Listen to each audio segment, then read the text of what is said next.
안녕하세요. 행복을 드리는 한 지붕 두 가족입니다. 오늘도 우리 사연과 함께 시작하시죠. 엄마, 이번만 도와주세요. 어쩔 수 없는 상황이에요. 아들 민호의 애원하는 목소리에 나는 또 무릎이 꺾였습니다. 평생 자식 뒷바라지하느라 허리가 굽었는데 이젠 마음까지 굽어버린 셈이죠. 그날만 알았더라면 그 전화를 받지 말았어야 했습니다. 72살의 나이에 사흘 동안 4살배기 손주를 맡게 될 줄은 상상도 못했습니다. 은퇴 후 조용한 노후를 꿈꿨는데 갑작스러운 아들의 부탁이 내 계획을 완전히 뒤흔들어 놓았죠. 민우는 회사에서 갑자기 지방 출장이 잡혔고 며느리 수진도 친정 어머니의 급한 수술로 곁을 지켜야 한다고 했습니다. 손주 준우를 맡아줄 사람이 저밖에 없다면서 마치 제가 거절하면 큰일이 날 것처럼 이야기했습니다. 집에는 심장약과 관절약을 꼭 먹어야 했지만 서둘러 짐을 챙겨 아들 집으로 향했습니다.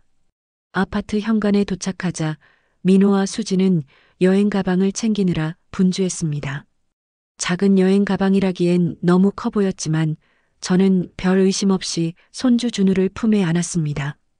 엄마, 냉장고에 음식 다 채워놨으니까 걱정 마세요. 준우 알레르기 약은 싱크대 위에 있고 재워둘 때는 꼭 곁에 있어주세요. 으슬으슬 감기 기운이 있는 것 같아요. 수진의 설명을 듣자 더 걱정이 됐습니다. 이 나이에 아픈 아기를 돌보는 건 쉬운 일이 아니었으니까요. 하지만 내색하지 않고 고개를 끄덕였습니다. 아들은 바쁜 와중에도 현관에서 무언가를 검색하느라 휴대폰을 들여다보고 있었습니다. 비행기 시간 늦겠다. 수진이 작게 속삭이는 소리가 들렸습니다. 비행기? 지방 출장 아니었어? 내 물음에 민우는 헛기침을 하더니 서둘러 대답했습니다. 아, 네. 비행기로 가는 출장이에요. 부산이라서. 뭔가 이상했지만 자식들의 바쁜 일정을 방해하고 싶지 않아 더 묻지 않았습니다. 그렇게 그들은 서둘러 집을 나섰고 저는 준우와 단둘이 남겨졌습니다. 손주의 작은 손을 잡고 있자니 왠지 모를 불안감이 저를 감싸기 시작했습니다. 첫날은 그럭저럭 지나갔습니다. 준우는 생각보다 말을 잘 들었고 밤에도 큰 보채지 않았죠. 하지만 둘째 날 모든 것이 달라졌습니다. 아침부터 준우의 열이 올라 걱정이 됐지만 민호와 수진에게 연락이 닿지 않았습니다. 문자도 읽지 않고 전화도 받지 않았습니다. 어쩔 수 없이 냉장고에서 해열제를 찾아 먹였습니다. 점심을 준비하던 중 우연히 우편함에서 발견한 봉투 하나가 내 세계를 무너뜨렸습니다. 파리 여행 확정 안내서라는 제목의 여행사 서류였습니다. 민호와 수진의 이름으로 예약된 5박 7일 파리 여행 일정표였죠. 출장도 수술도 없었던 겁니다. 그저 유럽 여행을 위한 거짓말이었을 뿐. 손이 떨려왔습니다. 평생 아들을 위해 희생하고 헌신했는데 이렇게 노골적으로 속이다니. 가장 충격적인 건 출발일이 어제였다는 사실입니다. 바로 그때 준우가 울음을 터뜨렸습니다. 열이 더 오른 것 같았습니다. 할머니, 머리 아파요. 준우의 작은 목소리에 현실로 돌아왔습니다. 지금은 내 서운함보다 아이가 중요했습니다. 애써 마음을 다잡고 준우를 달래며 체온계를 가져왔습니다. 38도 5분. 너무 높은 열이었습니다. 민호에게 다시 전화를 걸었지만 여전히 받지 않았습니다. 이번엔 문자를 보냈습니다. 준우 열이 많이 나. 연락 좀 해. 10분, 20분, 30분이 지나도 답장은 오지 않았습니다. 배신감에 가슴이 떨려왔지만 일단 준우부터 챙겨야 했습니다. 다시 해열제를 먹이고 찬물로 다리를 식히며 열을 내리려 노력했습니다. 아이의 뜨거운 이마를 만지며 저도 모르게 눈물이 흘렀습니다. 내가 평생 사랑으로 키운 아들이 이제는 자신의 아이까지 내게 맡기고 거짓말로 도망쳤다니. 거실벽에 걸린 가족 사진을 바라보며 쓴웃음이 나왔습니다. 얼마나 행복해 보이는 모습인지. 하지만 실상은 이렇게 냉혹했습니다. 준우가 겨우 잠들자 나는 민호의 컴퓨터를 열어 이메일을 확인했습니다. 그곳에는 더 많은 증거가 있었습니다. 호텔 예약 확인서, 현지 투어 일정, 고급 레스토랑 예약까지 모든 게 완벽하게 계획된 휴가였습니다. 준우의 존재는 그 계획에 없었던 걸까요? 저녁이 되자 준우의 상태가 더 악화됐습니다. 열은 계속 오르고 숨소리가 거칠어졌습니다.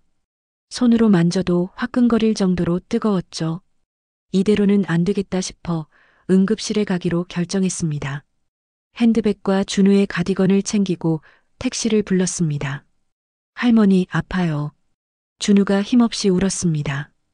괜찮아, 우리 준우. 곧 병원 가서 좋은 약 먹을 거야. 아이를 품에 안고 택시를 타는 순간 제 관절이 아파왔습니다. 평소 같았으면 병원에 가야 할 정도로 아팠지만 지금은 아이가 우선이었습니다. 택시 안에서도 계속 아이의 이마를 만지며 달래줬습니다. 병원에 도착해 응급실로 들어가자 간호사가 서류를 내밀었습니다. 보호자 서명이 필요합니다. 아이의 부모님은요? 해외에 있어서 연락이 잘 안 돼요. 간호사의 표정이 미묘하게 변했습니다. 하지만 저는 개의치 않고 서류에 서명했습니다. 의사가 와서 준우를 진찰하더니 폐렴 의심이 된다고 했습니다. 입원과 항생제 치료가 필요하다는 얘기에 가슴이 철렁 내려앉았습니다. 수술이나 중요한 처치가 필요하면 부모님의 동의가 필요합니다.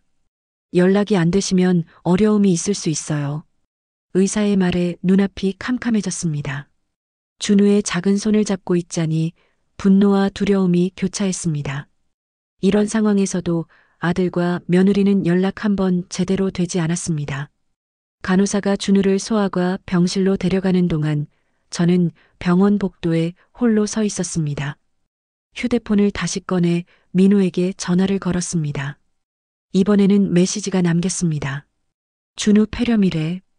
병원에 입원했어. 지금 당장 연락해. 문자를 보내고 나서도 답장은 오지 않았습니다. 내 생각보다 더 멀리 도망친 걸까요? 아니면 전화기를 꺼놓은 걸까요? 준우의 병실로 향하며 생각했습니다. 내가 72살의 나이에 이런 상황을 혼자 감당해야 한다니.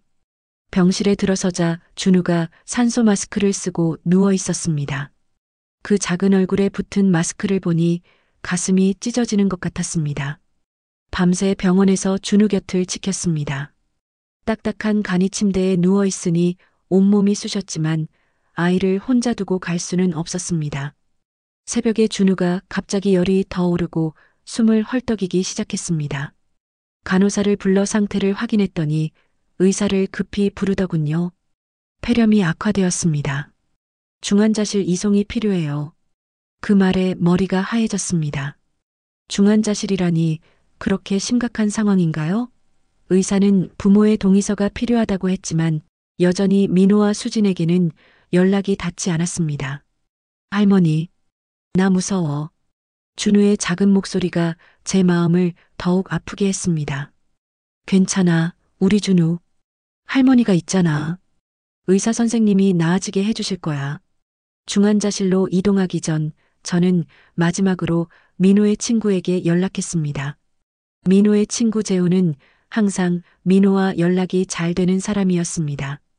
다행히 재훈이 전화를 받았고 상황을 설명했습니다. 죄송합니다, 어머님. 민호가 해외여행 간 것까지는 알고 있는데 정확한 호텔이나 연락처는 모르겠네요.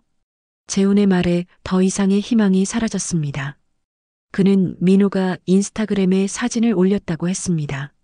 저는 스마트폰 사용이 서툴렀지만 간호사의 도움으로 민호의 계정을 찾았습니다. 화면에 나타난 사진들이 저를 얼어붙게 만들었습니다. 에펠탑 앞에서 웃고 있는 민호와 수진, 고급 레스토랑에서 와인을 마시는 모습, 호화로운 호텔방에서 찍은 셀카까지. 가장 최근 사진에는 자유로운 휴가의 시작, 아이 없이 둘만의 시간이라는 문구가 적혀 있었습니다. 이 모든 것을 보면서도 손주가 중환자실로 가는 상황에 일말의 죄책감도 없는 그들의 모습에 분노가 치밀었습니다. 저는 손을 떨며 댓글을 남겼습니다. 준우가 중환자실에 있다. 지금 당장 연락해라. 몇 분 후 병원 직원이 다가와 중환자실 이송과 치료에 관한 동의서에 서명을 요청했습니다. 법적 보호자가 아니라 어려움이 있을 수 있다고 했지만 지금 상황에선 제가 사인할 수밖에 없었습니다. 제가 할아버지하고요.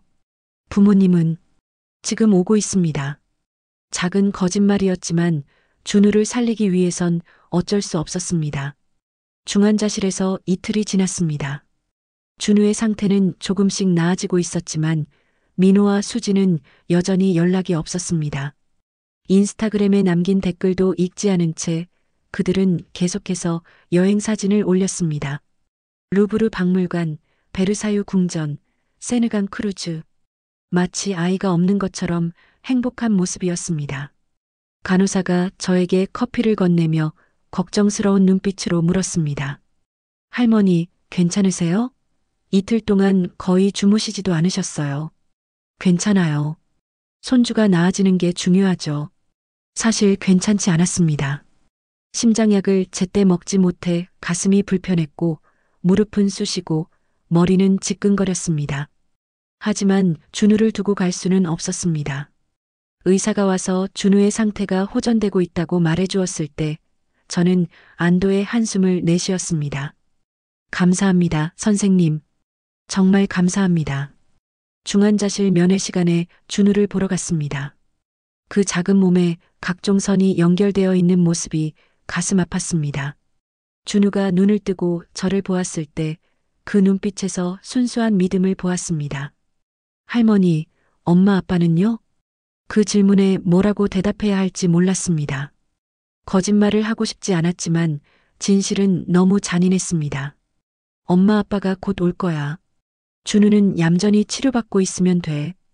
그날 밤 민호의 휴대폰으로 들어온 첫 메시지에 가슴이 뛰었습니다. 드디어 연락이 왔구나 싶었죠. 하지만 그것은 자동응답 메시지였습니다. 현재 해외 로밍 중입니다. 중요한 용건은 메시지로 남겨주세요. 분노와 실망감이 밀려왔습니다. 그들은 내 메시지를 보고도 답장조차 하지 않았습니다. 병원 의자에 앉아 저는 평생 처음으로 자식에 대한 깊은 배신감을 느꼈습니다. 이것이 내가 키운 아들의 모습인가요? 내가 사랑으로 키운 아이가 자신의 아들이 위급한 상황에서도 휴가를 즐기고 있다니. 준우가 잠든 사이 저는 무거운 결심을 했습니다. 이제 더 이상 참고 용서할 수 없었습니다. 민호와 수진이 돌아오면 그들에게 분명히 말할 것입니다. 내 삶과 존엄성을 되찾겠다고, 더 이상 그들의 편의를 위한 도구가 되지 않겠다고. 준우는 일주일 만에 퇴원했습니다. 의사는 항생제를 잘 먹이고 충분한 휴식을 취하라고 당부했습니다. 고맙게도 집으로 돌아가는 택시비를 간호사들이 모아서 도와주었습니다. 그들의 따뜻한 마음에 눈물이 났습니다. 집으로 돌아와 준우를 침대에 눕히고 저는 짐을 정리하기 시작했습니다. 민호가 돌아오면 바로 제 집으로 갈 준비를 했습니다. 더 이상 이 집에서 짐꾼처럼 머물 수는 없었습니다. 준우의 약을 정리하고 열이 나는지 체크하며 하루하루를 보냈습니다. 퇴원 후 사흘째 되는 날 현관문이 열리는 소리가 들렸습니다. 민호와 수진이 여행 가방을 끌고 들어왔습니다. 그들의 얼굴은 환히 웃고 있었습니다. 마치 아무 일도 없었던 것처럼. 어머니, 고생 많으셨죠? 준우는 잘 있었어요? 수진의 목소리는 너무나 가볍게 들렸습니다. 마치 며칠간 쇼핑을 다녀온 것처럼 말이죠. 저는 가슴속에서 끓어오르는 분노를 억누르며 차분히 대답했습니다. 준우는 일주일간 병원에 입원했었어. 폐렴으로. 그제서야 그들의 표정이 굳었습니다. 민호가 당황한 듯 물었습니다. 뭐라고요? 왜 연락을 안 하셨어요? 참을 수 없는 분노가 폭발했습니다. 연락을 안 했다고? 수십 번을 했다. 너희는 한 번도 받지 않았어. 내 아들이 중환자실에 있는 동안 너희는 파리에서 놀고 있었지. 민호와 수지는 서로 얼굴을 쳐다보며 변명을 늘어놓기 시작했습니다. 어머니, 저희 로밍 상태라 전화가 잘 안 됐어요. 인스타그램도 자동으로 예약 포스팅된 거고. 거짓말 그만해. 내가 다 봤어. 매일 올라오는 사진들, 아이 없는 자유로운 시간이라는 글까지. 저는 짐을 챙겨 현관으로 향했습니다. 민호가 황급히 팔을 잡았습니다. 어머니, 어디 가세요? 오해가 있는 것 같은데. 오해? 이게 오해처럼 보여? 내 아들이 죽을 고비를 넘기는 동안 너희는 파리에서 샴페인을 마시고 있었어. 나는 이제 너희와 함께 할 생각이 없다. 수진이 눈물을 글썽이며 다가왔습니다. 어머니, 저희가 잘못했어요. 용서해 주세요. 용서는 내 아들에게 구해. 엄마 아빠가 어디 있냐고 매일 물어보는 그 아이에게. 그렇게 저는 그들의 집을 나왔습니다. 택시를 타고 제 집으로 돌아가는 길 마음이 무거웠지만 동시에 홀가분했습니다. 오랜만에 제 자신을 되찾은 기분이었습니다. 집으로 돌아온 후 일주일이 지났습니다. 민호와 수진에게서 수십 통의 전화와 문자가 왔지만 저는 대부분 무시했습니다. 단 한 번 준우의 상태를 물어봤을 때만 짧게 답장을 보냈습니다. 어느 토요일 오후 갑작스럽게 문을 두드리는 소리가 들렸습니다. 문을 열자 민호와 수진 그리고 준우가 서 있었습니다. 준우는 제 얼굴을 보자마자 달려와 안겼습니다. 할머니, 보고 싶었어요. 그 순간만큼은 모든 분노가 녹아내렸습니다. 아이를 안아주며 머리를 쓰다듬었습니다. 할머니도 준우 보고 싶었어. 민호와 수지는 불안한 표정으로 서 있었습니다.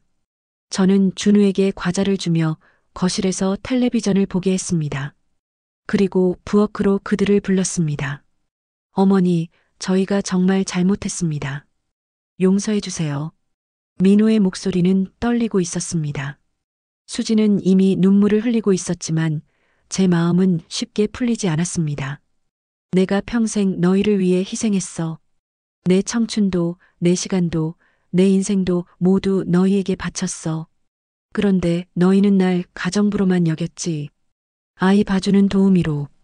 아닙니다, 어머니. 저희가 잘못 생각했어요. 다시는 이런 일 없을 거예요. 수진이 흐느끼며 말했지만 저는 단호했습니다. 난 이제 내 인생을 살 거야. 너희 편의를 위해 희생하지 않을 거고 너희 거짓말에 속지도 않을 거야. 준우는 언제든 보고 싶으면 만나겠지만 너희와 함께 살거나 너희 집에서 아이를 봐줄 생각은 없어. 민우는 충격받은 듯 했습니다. 그는 자신의 어머니가 이렇게 단호한 모습을 보인 적이 없었을 겁니다. 어머니, 저희 정말 반성하고 있어요. 한 번만 기회를 주세요. 기회는 너희가 아닌 나 자신에게 줄 거야. 내가 즐길 수 있는 시간이 얼마 남지 않았어. 이제는 내 인생을 살고 싶구나. 그들이 떠난 후 저는 창가에 앉아 석양을 바라봤습니다. 가슴이 아팠지만 동시에 오랜만에 자유롭다는 느낌이 들었습니다. 이게 바로 제가 오랫동안 원했던 것인지도 몰랐습니다. 그 일이 있은 후 6개월이 지났습니다. 민호와 수지는 여전히 화해를 시도했지만 저는 단호하게 경계선을 유지했습니다. 준우는 일주일에 한 번씩 저희 집에 놀러 왔고 그 시간만큼은 정말 행복했습니다. 놀라운 변화는 제 일상에서 일어났습니다. 무작정 시작한 노인대학에서 수채화를 배우기 시작했고 동네 복지관에서 진행하는 요가 수업에도 참여했습니다. 처음엔 뻣뻣했던 몸이 조금씩 유연해졌고 마음도 함께 부드러워졌습니다. 동네 책 모임에서 만난 또래 친구들과 주말마다 차를 마시며 이야기를 나눴습니다. 그들도 저와 비슷한 경험이 있었고 서로의 이야기를 들으며 위로받았습니다. 내 인생에 새로운 관계가 생겼다는 것이 신기했습니다. 어느 날 준우를 데리고 놀이터에 갔을 때 민호가 조심스럽게 다가왔습니다. 어머니, 요즘 표정이 밝아지셨네요. 행복해 보이세요. 그래, 이제야 내 인생을 살고 있으니까. 민호는 잠시 망설이다가 물었습니다. 저희 집에 다시 오실 생각은 없으세요? 없어. 난 내 공간이 좋아. 준우는 언제든 보고 싶지만 이제는 너희 편의를 위한 도구가 되고 싶지 않아. 민호의 표정이 슬퍼 보였지만 이해한다는 듯 고개를 끄덕였습니다. 제가 정말 잘못했어요, 어머니. 이제야 어머니의 소중함을 깨달았습니다. 때로는 잃어봐야 소중함을 알게 되는 법이지. 넌 이제 어른이고 난 이제 나를 위한 시간을 갖고 싶어. 그날 이후 민호와 수진도 조금씩 변했습니다. 더 이상 준우를 맡아달라는 부탁은 하지 않았고 대신 함께 식사하자는 초대가 가끔 왔습니다. 저는 기분이 좋을 때만 응했고 그들도 그것을 존중해 주었습니다. 73번째 생일에는 마음을 먹고 제주도 여행을 다녀왔습니다. 평생 가보고 싶었던 곳이었지만 항상 누군가를 위해 미뤄두었던 여행이었죠. 푸른 바다를 보며 웃는 제 모습을 사진으로 찍어 민호에게 보냈습니다. 엄마, 정말 행복해 보이세요. 저도 기뻐요. 짧은 답장이었지만 그 속에서 진심을 느낄 수 있었습니다. 인생의 황혼기에 찾은 이 자유와 행복은 어쩌면 가장 큰 선물인지도 모릅니다. 손주를 맡기고 몰래 해외여행을 떠났던 그날의 배신감이 오히려 저를 새로운 삶으로 인도했으니까요. 때로는 가장 큰 상처가 가장 큰 변화의 시작점이 되는 것 같습니다. 여러분의 인생도 언제나 새롭게 시작할 수 있습니다. 나이는 숫자에 불과하니까요. 제 이야기가 여러분에게 작은 용기가 되었길 바랍니다. 소중한 시간 함께 해주셔서 감사합니다. 여러분의 댓글과 좋아요, 구독은 더 많은 이야기를 나눌 수 있는 힘이 됩니다.